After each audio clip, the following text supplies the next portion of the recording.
ओम गणेश हर हर महादेव। इस 7 सितंबर से लेकर 21 सितंबर तक अर्थात यह जो श्राद्ध पक्ष या जिसे हम पितृपक्ष कहते हैं वह शुरू होने वाला है। अब दो ऐसे महान कार्य जो आपके पितरों को निसंदेह गति भी देंगे, मोक्ष भी प्रदान करेंगे और आपके ऊपर सभी देवी देवताओं की और पितरों की पूर्ण रूप से कृपा प्राप्त हो सकती है। सिर्फ ये दो और ये सहज है और सरल उपाय है जो अधिकतर पर्वों में करने का महत्व शास्त्र में है, लेकिन पितर पक्ष में या पितृपक्ष में तो अवश्य करना चाहिए अगर आप बाकी और कोई कार्य नहीं कर पाते हैं तो।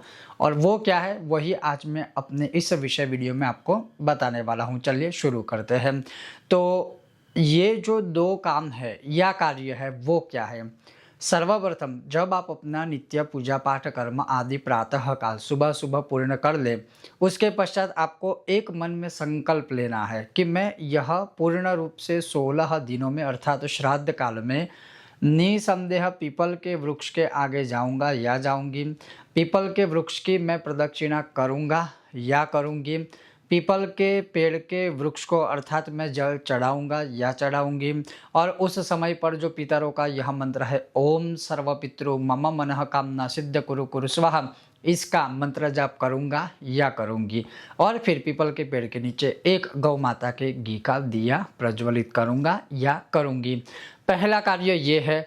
दूसरा कार्य है कि अगर तुलसी माता का पौधा या तुलसी जी आपके घर के आंगन में है या घर में है या आपके घर के आसपास है, अगर आपके घर में नहीं है तो तुलसी जी की भी प्रदक्षिणा करूंगा या करूंगी, तुलसी जी के आगे दिया प्रज्वलित करूंगा या करूंगी, तुलसी जी को नमस्कार करूंगा या करूंगी। तो ये दो कार्य। अब ये करना कैसे है। तो प्रातः काल जब आप अपना नित्य पूजा पाठ आदि कर लेते हैं उसके पश्चात आप पीपल के वृक्ष के आगे जाइए या नीचे जाइए, नीचे बैठिए, या फिर प्रातः काल अगर आप जाते हो तो आप चांदी के पात्र में, देखिए चांदी के पात्र में पीपल के वृक्ष को पितरों के लिए जल अर्पित करना, वो भी श्राद्ध पक्ष में, उससे बड़ा अक्षय लोक पितरों को प्राप्त नहीं हो सकता। ये हमारे ग्रंथों का कथन है।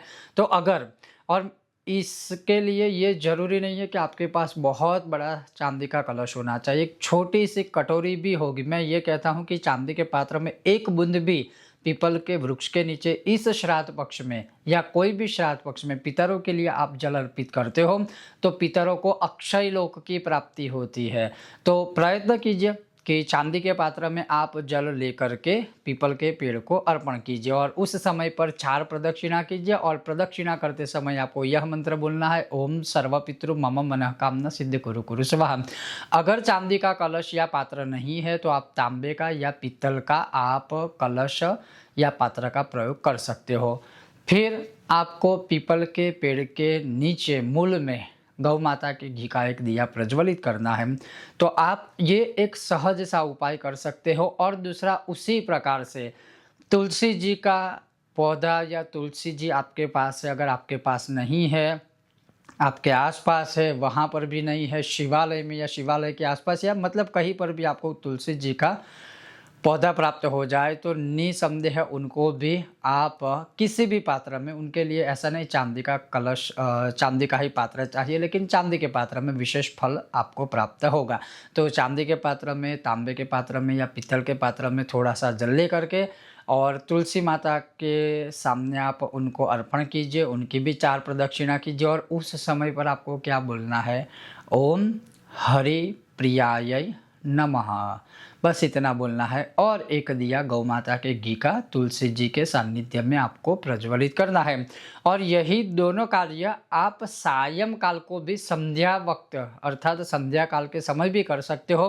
कहने का मूल तात्पर्य क्या है कि अगर पूरे श्राद्ध पक्ष में आप केवल यह एक नियम भी ले लेते हो, पीपल के वृक्ष की पूजा और तुलसी माता जी की पूजा, दीप प्रज्वलित करना और उनके सामने संभव है तो धूप बत्ती भी प्रज्वलित करना, तो अवश्य आपके पितर आपके ऊपर बहुत प्रसन्न होंगे और आपकी मनोकामना पूर्ण करेंगे।